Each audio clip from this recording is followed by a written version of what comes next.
everyone can see and hear you. Hello everyone. Let me get in focus.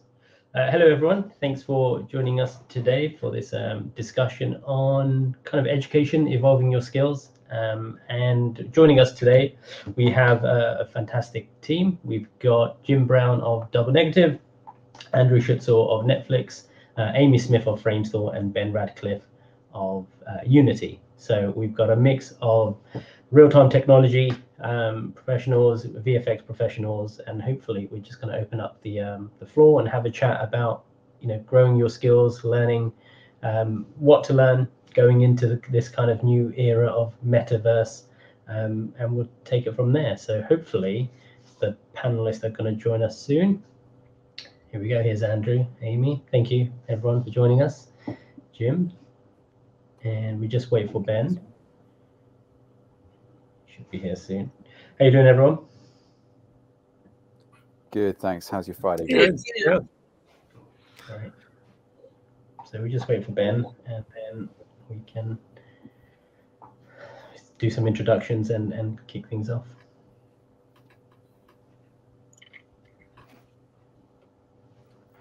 You can start. Oh, we can start now. Anna's just saying.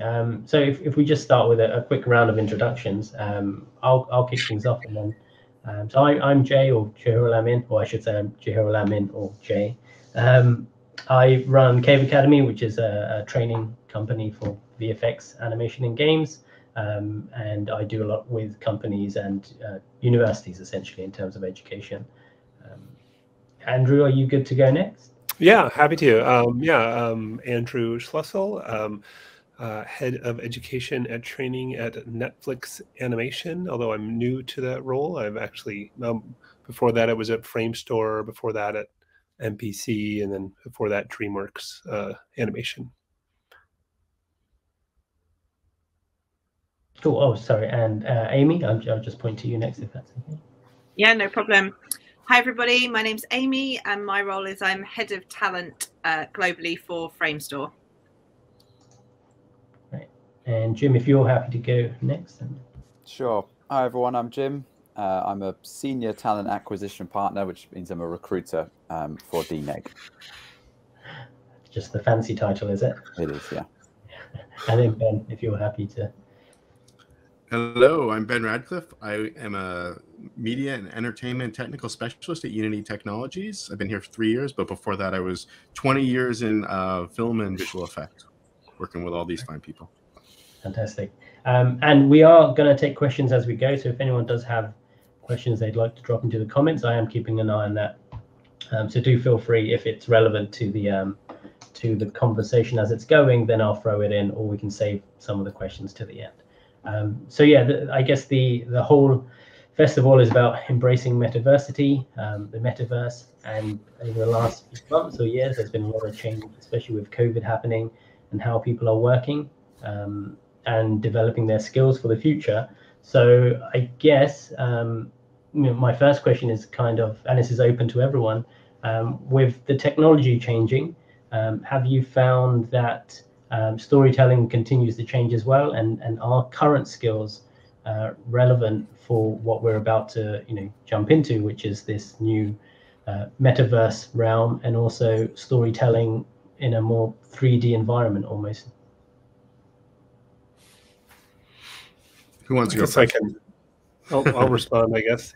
I mean, I kind of see that term for this conference, metaversity, as sort of a play on the term metaverse and diversity. And one thing, I'm new to Netflix Animation, but one thing that's become very clear is their commitment to like diversity and diversity of voices and people and artists. And I think that, what we're seeing in Netflix Animation is. Like, as far as storytelling is concerned, we're seeing stories kind of coming from all over the world, rather than just kind of like a monoculture of sort of like Western Anglo sources, that they're bringing in creators from like literally everywhere in the globe. And I think that's where I'm kind of experiencing storytelling change, is a diversity of voices. Cool. Can I jump on that next, or? Yeah. Yeah, I think what Andrew said was really good. And what him being at Netflix now, that's I think diversity of platforms as well is enabling the diversity of voices and the diversity of that structure. We all love Netflix, and I love that they're, you know, they just released a game, but it's storytelling across all these platforms, like adapted creatively and technically for each platform, and that's affecting storytelling and like what is the format we consume these stories. It's no longer a 2-hour blockbuster, you know, in a dark room. It can be 20 minutes, it can be 4 hours, it could be, you know, ongoing. Yeah, it's an amazing, exciting time to be a storyteller. I'm going to jump on the back of that. We'll keep telling a story ourselves. And I think to both of their points, so storytelling is changing in diversity of voices enabled by the technology that's allowing for that. But what the technology is also enabling is more people to get involved in storytelling. So coming back to your point, Jar, about skills, it's not that there's an issue with the skills that people currently have necessarily. Those skills are still absolutely relevant to telling stories on different platforms. It's that actually the more stories there are to be told because of diversity and technology enabling that, the more people with skills we need to deliver those stories. And actually that's where the problem is from my perspective, is there actually aren't enough people out there with the skills to make all the stories that need to be told, essentially. That's a huge issue for the industry at the moment, generally across the board, from animation to games to visual effects and everything in between. It's just actually a lack of people with skills, full stop. Yeah, I'd compound on that as well, just taking your point and running with it. But yeah, exactly, like with the release of Arcane recently, that's kind of illuminated that there was a complete lack of adult content in the animated world, and we had bits and pieces of it previously, but not particularly mainstream. And I think with that coming out, it's shown that there's a whole new area that we can go into there as an industry. And as you say, Amy, there's not enough people at the moment to really take advantage of it and capitalize on it. So there is a shortage of skills rather than people have got the wrong skills. It's just not enough of it at the moment. So it's almost a numbers thing, as in people, or there are people but they've got the wrong skills. Are you finding? Like, are you having to turn people away because they're not ready to go into, you know, the industry in terms of doing production work, or is it there just aren't enough people coming to you now with, you know, I'm ready to work kind of thing? Yeah, I think it's more the latter. There's a shortage of talent in general because we're all working on stuff at the moment. Everyone has got loads of work, and the talent pool is not big enough at the moment to manage it all. It feels, certainly from my side. Yeah, there are points where, you know, we particularly have this niche requirement. I can't really think of an example, but there might be some niche requirements which are a real brand new technology that only a few people have got to use so far. But I think that will just come with time. Like, it won't be long before everyone's using it.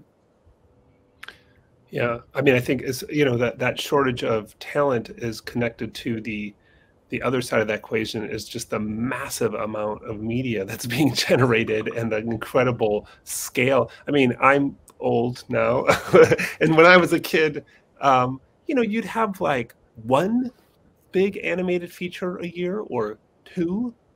Now, like, how many animated features come out in a year? How many like AAA video games? How many series? How many big visual effects movies? I mean, it's just not enough. The scale of content is absolutely extraordinary. And I mean, Netflix is no small part of that, right? They have like very ambitious goals for generating content, but so does everybody else, you know? So I think what's happening is you've got so many players producing so much content, and I completely agree with Amy and Jim on that. There just simply aren't enough skilled humans on the planet to accomplish the goals that all these companies have set out to do. So that's an interesting point. Oh, sorry. I was going to riff on that because, yeah, I was thinking about like skills and talent and looking at this stuff, and, you know, the accessibility of technology is kind of a blessing and a curse, where everyone has access to these tools, but what do they make with them? And I was literally earlier looking through like Illusion of Life, the 50-year-old book on basic things of like appeal, line of action, staging. Are you guys finding it's a lack of core fundamental artistic skills, or is it technical skills, or is it everything? I mean, it's everything, but I do think in some countries, not in all countries, but in some countries, the UK being one of them, because the way governments perceive what's happening is as technological advancements, in schools and in universities, they are pushing technical education, which is fine to an extent. But where we started this conversation was with technology as a means of serving storytelling. So what we're talking about is technology serving creative. And what a lot of governments around the world are not focusing on, and actually are devaluing, is a creative education. So all those things you were just talking about, Ben, about staging and light and color and all those things that are so important to telling a good story. And I think there's a huge lack generally in a lot of populations in creative skills, because they're just not being valued in our modern economy, and it's a real shame. Yeah, that's very true. Yeah, I don't know about you guys, but yeah, we can go to UK schools for some technical skills, but if we want art or concept or storyboard, things like that, storyboard is still here, but more artistic skills and storytelling skills, we're going to the continent.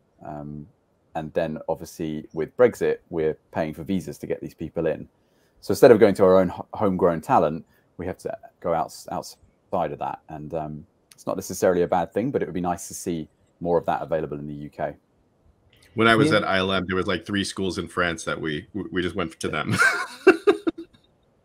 It's interesting because that's been a thing for a while, like years almost, in terms of creative training has just been absolutely, battered.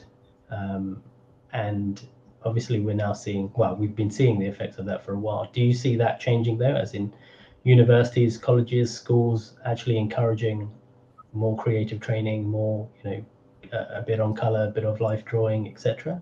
Because I called a university a while ago to see if I could borrow a couple of easels, and they said they just got rid of the whole thing. It's just computer labs now. It's just like, that's crazy. And I walked in there with it, they didn't know it was me, but they got rid of their whole fine art department, their whole life drawing department's all gone. It is just now lab after lab of computers. So have you seen that there is more of a push going back towards creative training? We are trying. We're trying really hard. And what's interesting is that actually it's not just coming from our sector. So actually there was a bit of a campaign recently in the UK press at least, but I know this is not a unique issue. In fact, I was talking to some Americans from San Francisco earlier in the week who were saying that exactly the same thing is happening there, and they're having exactly the same arguments over there. But there was a campaign in the UK press recently called Arts Emergency, and actually it was people right across the creative sector, from craft to theatre to museums to you name it, including us, calling out to government to do something about it, because your experience is not unique. Schools and universities all up and down the country are closing down art departments, which is just mental. And what's also interesting is you talk to people from other industries. You talk to people actually even from the civil service who are like, oh, we need people who can think creatively and problem solve. And it's like, okay, but you can't make the connection between that and teaching them some art subjects. Brilliant. Okay, it's helpful. So, it's not just our industry actually where these skills are valuable. And it's, there is a big call at the moment to have it rectified. It seems very cyclical. I keep thinking about like the printing press, the invention of the photograph. You don't need to draw anymore. The invention of desktop printing. You don't need skills anymore. And it keeps coming around and around, and we never learn. And I guess with technology, it is automating many processes. So people tend to think they don't need to, let's say, draw, or they don't need to study a camera and understand cameras and lenses anymore. Are you finding that is having a knock-on effect then in your areas? Because I mean, I was speaking to what I thought was a camera tracker, who after tracking for 2 years was trying to do his own shot, and he said he can't line up the camera. And I asked what was the focal length and stuff, and he said, "What do you mean? What's a focal length?" And that's always the one. It's always the field of view. They know the field of view, but they don't know the focal length. But I guess with maybe that was it. But I guess where tools are now automating processes, people don't think they need to know kind of what the tool is doing, so therefore they have a knowledge gap. And so if they do have to problem solve, they just don't know where to start, essentially. Are you finding some of that? Absolutely, but it should be the opposite, shouldn't it? That technology can only think in a logical binary way, because that's how it works. So therefore, that should make us more creative, not less, because creative thinking is what the tech can't do. It can't think around corners. It can't innovate. It can't, be creative in its response to anything. It can only follow a set of rules. So actually, I mean, you're right, it is what's happening. It's making people think that the technology does it all for them and therefore they don't have to know it. But actually, it should be the opposite. The technology does a lot of the boring, repetitive, mundane, technical things for us. So we should be being more creative. I don't know why it's going the other way. It's massively... It's partially my fault because I work for a tech company and we sell the magic beans and say, look what the tech can do. You can do everything. But I think it's one thing on one level, though. I want to go back to it. I think I do like the fact, like Andrew was saying earlier, like the democratization of technology. If you have those skills and you have that great story, now you have the platform to tell it. Where, I worked at Disney and only Disney made movies until DreamWorks came along. And then, that was a big thing. And now Netflix has come along and changed the game again. And I'm seeing big parallels in the industry now between like when DreamWorks started, because they were doing games, they were doing multimedia. Now Netflix is doing everything. So the canvas is infinite. The tools are infinite, but there's just lack of the skills. So it's people have to, fill the void. They have the opportunity on stage, have to make the most of it. And I guess with like you're saying about other players coming in, you've got things like Weta tools now being available via Unity, Omniverse, Unreal. Unity is all free. So I guess we are handing more tools to the artists, especially tools that are used on huge projects. Material X is another example. USD. I guess it's just what do you do with all that stuff? Because from a teaching point of view as well, there's also the canvas of tools is almost so big now. It's like, what do you teach in terms of technical tools compared to like what you would have done 10 years ago would have just been a bit of Maya, a bit of Houdini, a bit of Nuke. Now it's on a $100,000 workstation in a building, but now it can be anywhere in any country on the cloud, hypothetically. But that's one advantage of technology is it's allowing people to work from home and to work from anywhere. I mean, there's obviously labor laws and tax laws to get around. Well, when you say what do you teach, like, and anytime I've had the opportunity to like chime in on school's curriculum, I'm always kind of repeating the tune of going back to the fundamentals, like understanding, human form, anatomy, understanding motion, understanding light, color, perspective, like all of these fundamentals. The great thing about them is they never changed. They were the same a million years ago as they're going to be a million years from now. The tools we're using are changing, week on week. Sometimes, like it's funny at Netflix. It's like they have this freedom to sort of use whatever they want. You know what I mean? And so we've got it's like I keep hearing about a new software package every week. It feels like, but yeah, I mean, the fundamentals are the fundamentals. The drawing skill. It doesn't matter if they have a pencil in their hand or they're using a tablet or an iPad or whatever. It's like we have people who draw really, really well, because that's their job. So I think the schools and hearing what Ben was saying about it, or no, I'm sorry, that was Jay was saying about kind of throwing away their easels sounds tragic to me because I'm always saying, strong fundamentals. I should have called them earlier. I could have got a few. I was looking for around 5, and I think I missed it. year or so. Just as an emotional thing, I was at Disney when they got rid of all the animation desks when they switched from 2D to 3D, and they think they sold them all for like $1,000, and then they tried to do another feature, and they didn't even have the furniture to do it anymore. Short-sighted. Yeah, but in terms of yeah, those skills, I guess. Yeah, I mean, I'm working on a couple of projects. One is Blender, which I've never opened before, but I think they did ask me if I've used Blender, and I did say, well, I don't think it matters really. I can figure out Blender. Like that's the thing, though, right? If you can't figure out light, there's no point lighting in Maya, Blender, Arnold, RenderMan. If you can't figure out anatomy, there's no point sculpting in ZBrush, Mudbox. You're still going to end up with a lump of digital clay, I guess.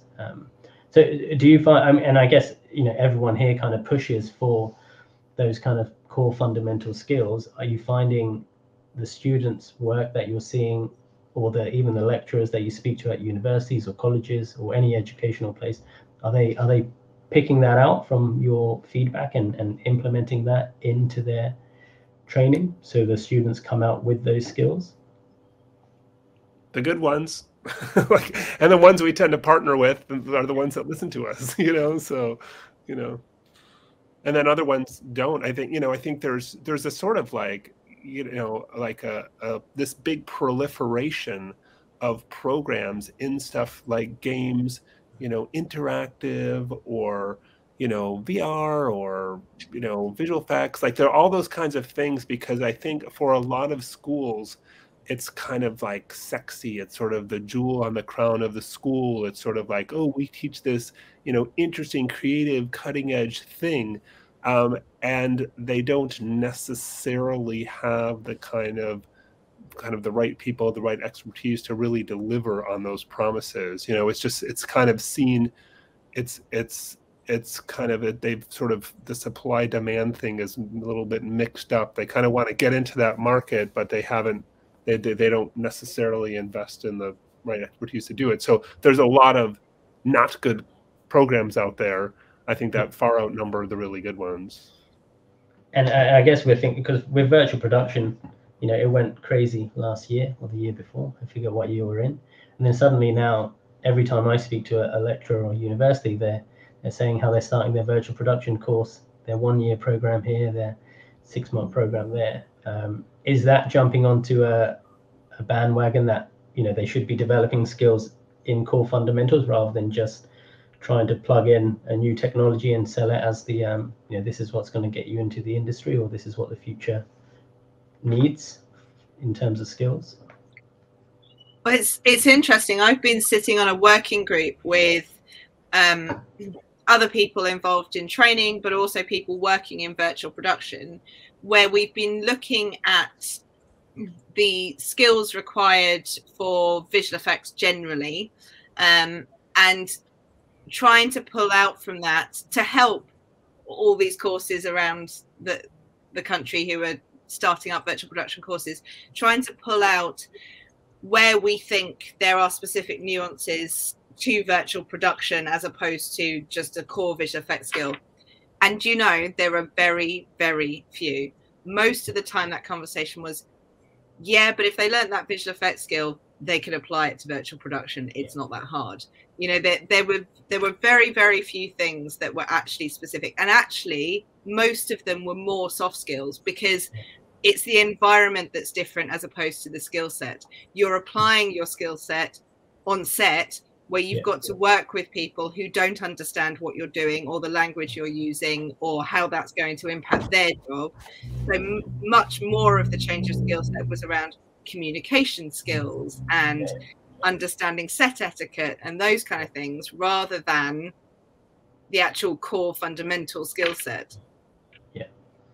I've just been doing a project where the lighter is a practical lighter. He does car photography, and we've been doing it via Teams or Zoom, where he will direct me in Maya where he wants the lights, because he's used to doing real world photography. So the language he's using is different. You know, he doesn't speak in Maya. He doesn't say change the you know, the whatever the exposure, the intensity. It's like stops. You know, it's all in exposure, right? So yeah, the conversation is me trying to change my way of thinking of what he wants, and also vice versa, because at the end of it, after a 2-day kind of shoot, let's say, he gets what I'm saying and I get what he's saying. So when he wants something in a certain way, so yeah, I guess that communication is key. So I guess we're kind of going back to soft skills and also core fundamental skills. Is there anything that you're seeing with the way technology and projects are going that is missing, other than kind of those core fundamentals or soft skills, especially for kind of entry level employees or artists?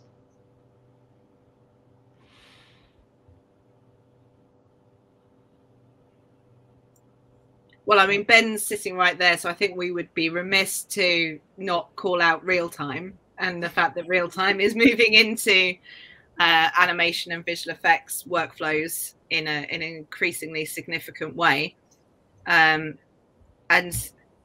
yeah, I think, again, it's not, like we've all said, I don't really feel it's any different to your Blender conversation. It's just a piece of technology for someone to pick up. It's not the difference between them getting a job or not getting a job, but nonetheless, it's a skill set that is going to be increasingly needed in these industries.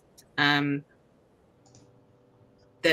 if people were being taught it in an appropriate way, would be helpful to people. It is a way, as per the topic of this panel, for people to evolve their skill set right now is to have some understanding of real-time technology, for sure.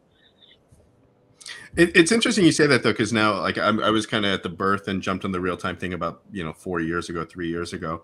But it's funny, all my friends from ILM, where I was working before this, it's what you said before, like the virtual production supervisors I know were the ones who were doing data acquisition, who had those on-set soft skills, or they were lighters and they had those lighting and spoken the film language.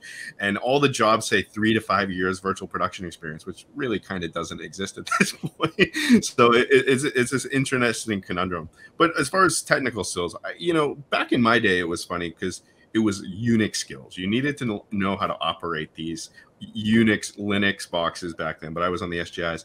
I think I do want to say I don't want to dismiss technical skills. I think that can be a good thing to get your foot in the door, having those technical skills. But then, like, again, once you can operate this platform, it's what you do with it and how you shine. Like, and then it all comes down to how fast you are as well. Yeah. And I agree. I think, I think for me, a lot of my fascination getting into this field early on was the technology. My first computer was an Apple IIe, like, way back when. And it had little graphics programs, and it had simple, basic programming, and it had, little video games. And like that, it was those kinds of things that kind of hooked me, or like cameras themselves, or, I think like a fascination of the love and technology is certainly a path in, to the creative roles. And it was for me, and for a lot of people. So yeah, I don't think we're like kind of like poo-pooing like the kind of love and fascination with technology. And actually one of my current fascinations, talking about, real time and metaverse and all that stuff, is the creative tools in VR, I think, have a bright future. I've seen demonstrations of them using VR tools for kind of story layout and animatic and that kind of stuff at Netflix. And one Gravity Sketch is one that they've been using, and the collaboration and the kind of, because to me, like, if you think of like an artist and working creatively, to me, sitting in a chair going like this doesn't feel like creative. But like having, like, moving your arms and like moving around your creation and being in a space with other people who are also moving things around, that feels more creative to me. So, and that's creativity that is fueled by the technology, and it's not taking away from it, it's adding it. So yeah. It informs. I think I think we've had this conversation in the past, but like Gravity Sketch and Tavori and Tilt Brush, it's pretty magical, and it pretty much, I think, again, the technology is taking you closer to the experience of creating physical art, and I think we're kind of breaking these barriers. And for me, it just informs decisions. I love everyone talks about virtual production. I love virtual location scouting. I mean, to be in there with a headset and to annotate and to make decisions. And the bane of my existence my whole life has been set dressing, like, because I'm a lighting TD by trade, and like finding when the camera moves, there's a bald spot, and like you're able to make these informed decisions in VR that you just weren't able to do. And you're also bringing, I worked briefly on Ready Player One. That was a $200 million feature, but without those tools, it would have been a $400 million feature. So it allowed us to get more on the screen just using these technologies. I get very excited about VR. Yeah, it's one of those things you only appreciate it if you actually do it. You know what I mean? You can't appreciate it just by watching it. You actually have to stick the thing on and play with it. Yeah. We've got a Vive here, and I think we started with Beat Saber, which was fun enough, but then when we got a few of the sketch games and so on, you just get, again, it is a fantastic technology. Just going back to, I guess, in the outburst of CG, Miana's got a question, which is regarding just work and places like Serbia, let's say. She's asking, do you think this outburst of CG is giving more chance to artists and studios from underdog CG backgrounds, such as Serbia?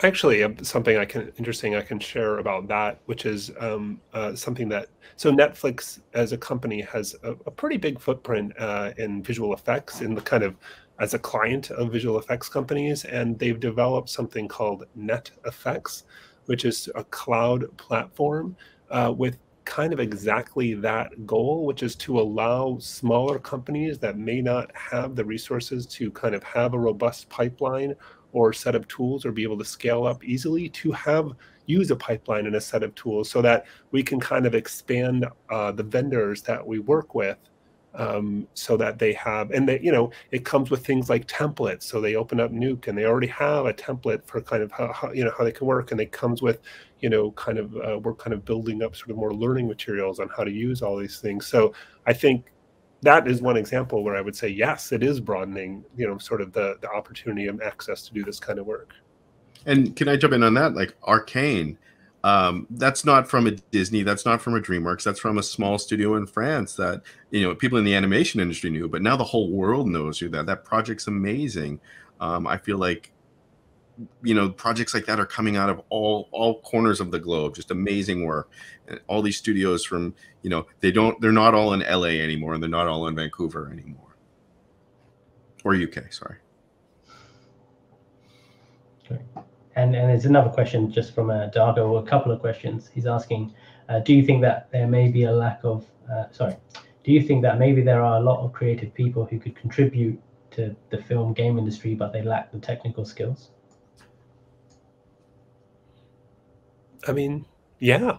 I mean, I often, one of the things I'm fond of is the idea of sort of getting some of this training out, because there could be a guy like stocking grocery store shelves somewhere that is like the most brilliant artist, but just never had access to an exposure to, whether it's the training or even understanding that this kind of thing is career. Like in more developing countries, I hear so many stories where what did someone say the other day? I think it was someone from somewhere like Iran or somewhere like that, where they were saying like, you're either a doctor, an engineer, or an outcast. Like it was like, what I mean? There was the idea that this was like an industry and a valuable job and a career. It's just, there's whole areas that's just not known and accepted. So I think it's not even just the training, it's the kind of the understanding of the opportunities too. I'm seeing a lot of people coming back. I'm actually doing Animation Mentor myself. I started doing it during the pandemic because I'm a failed animator that became a lighter. But there's a lot of people who went to school and gave up that dream of working in the industry because they didn't want to go to New York or London or LA. And now this past year has opened that remote possibility of working. So my class is full of people who are just getting back in the game, hoping to, work in the games industry or the film industry remotely, which is exciting as well. And I guess that remote working now, where it has opened up a lot more, are you finding then that companies will continue that? So, people can be more flexible with their time in terms of finding employment rather than having to go to London, Vancouver, LA, etc. Well, Ben mentioned it earlier. I mean, there are labour laws and tax laws to contend with that make that not as straightforward as people think it is. I mean, there are ways to do it, but it's not straightforward and it's not cheap. So yeah, it's not as simple as, oh, cool, you're in Serbia and you just want to remote into a machine in Framestore London and you want to invoice us for your time. Great, let's do it. It's not that simple, unfortunately. Yeah. So we wish, because that would be awesome, but yeah, not so much. Yeah, this industry is currently built, VFX industry is currently built on tax breaks and utilizing them.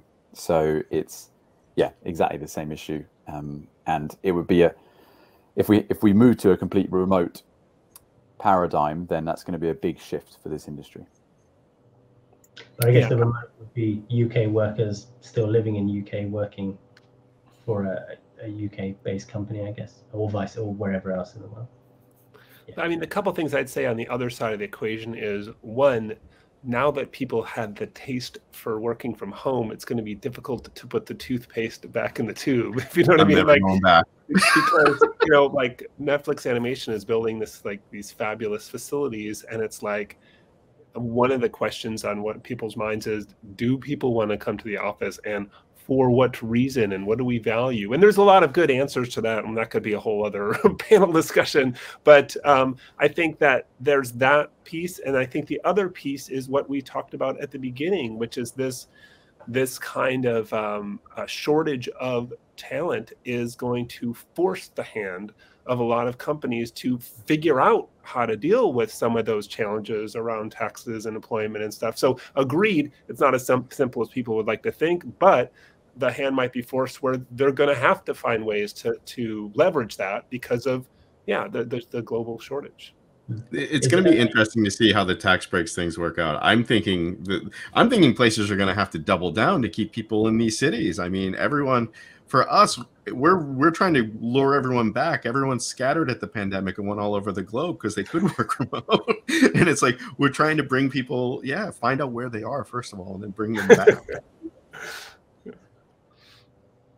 And I guess I was going to say, just on that note is but I guess the main issue is still the lack of skills or talented people to do the amount of work that's coming through. Do you think there'll be a slowdown of projects, like companies like Netflix, Disney will start saying, let's push this project back to 2024, 25, or you're not seeing that? They just but also I think it's like there's a shortage of talent, but I don't know, maybe this is anecdotal, but to me the visibility of talent is monumental.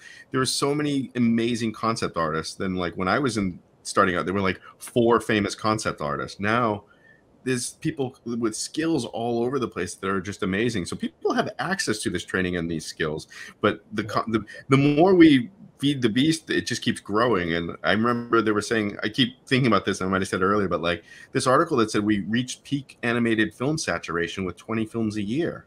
That was like 10 years ago. And it's just like, the faster we can create, the more we can create, the more people consume it. I'm out of stuff to watch already. Yeah, and I guess I would say, again, with Netflix's kind of focus on new voices, first-time directors, they might think, oh, there's only a handful of really great film directors. Well, give way more people a chance that, you'll find there are way more. And I think, with more opportunity, the kind of supply will kind of at least gradually come to meet that demand.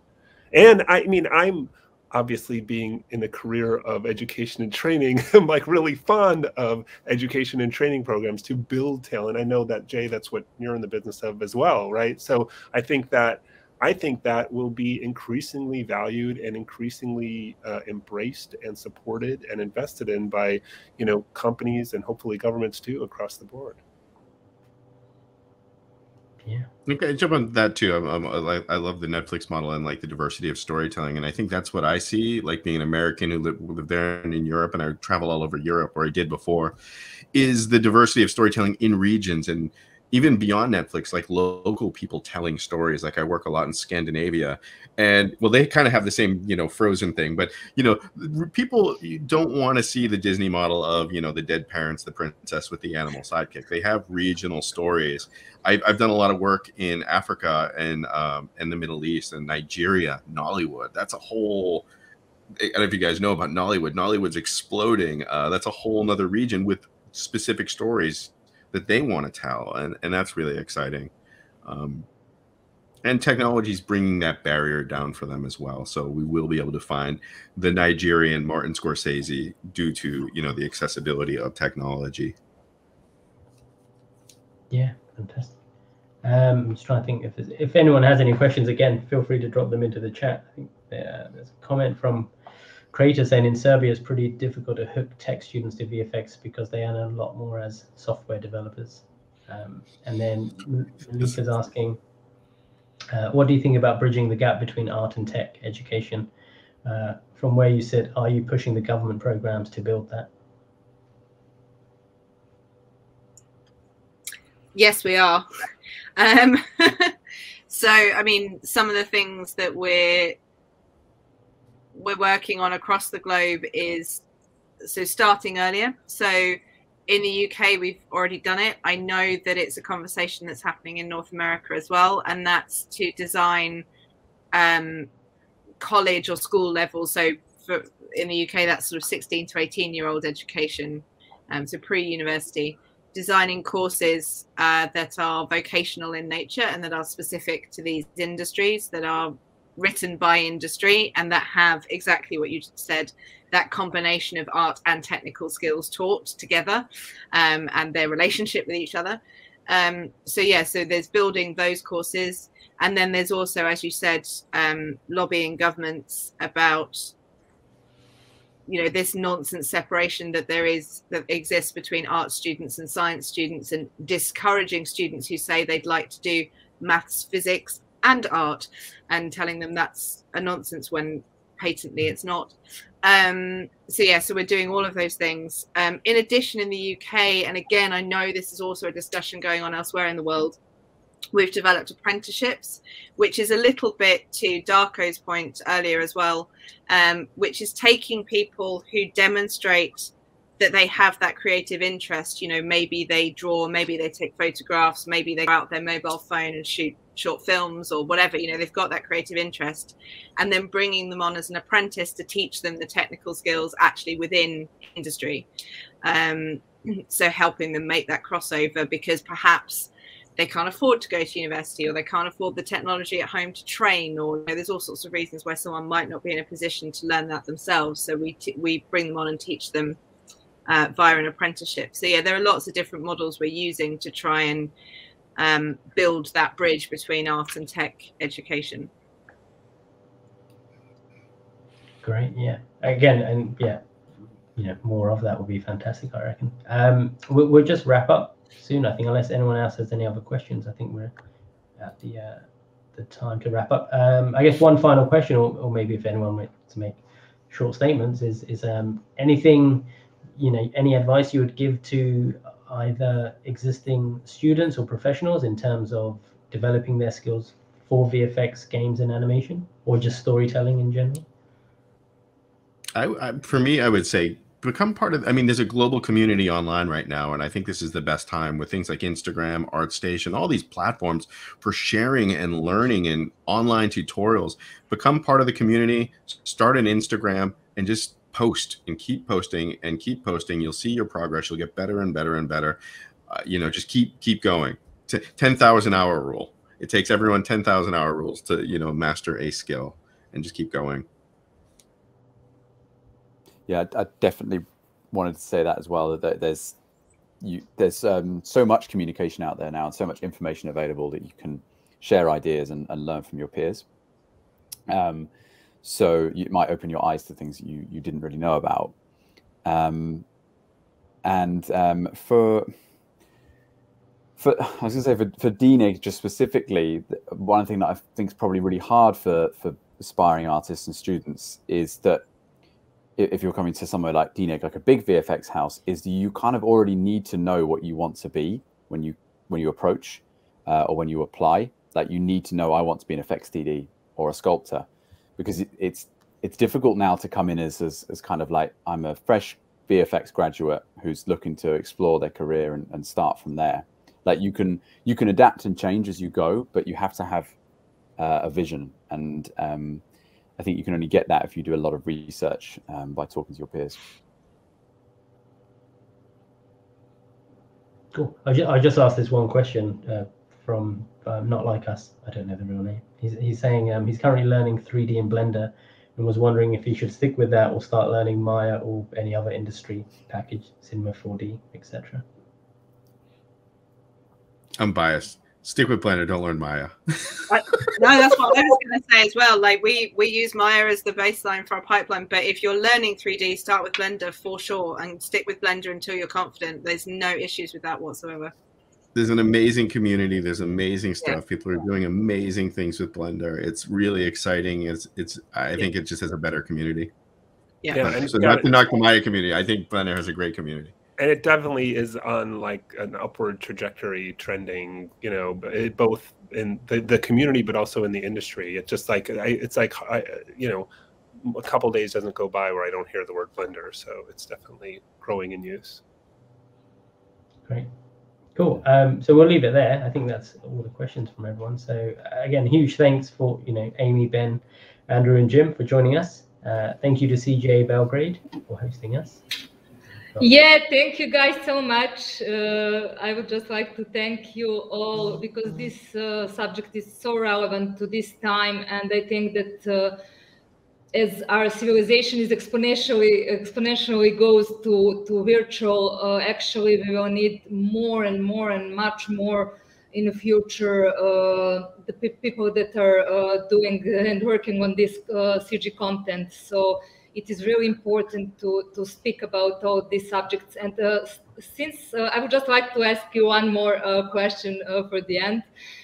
Since our theme of the conference is metaverse, I would just like to ask you about, did you have a lot of work on upskilling your artists to real-time technologies and engines?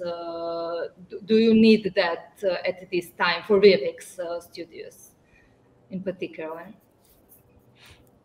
I'll jump in.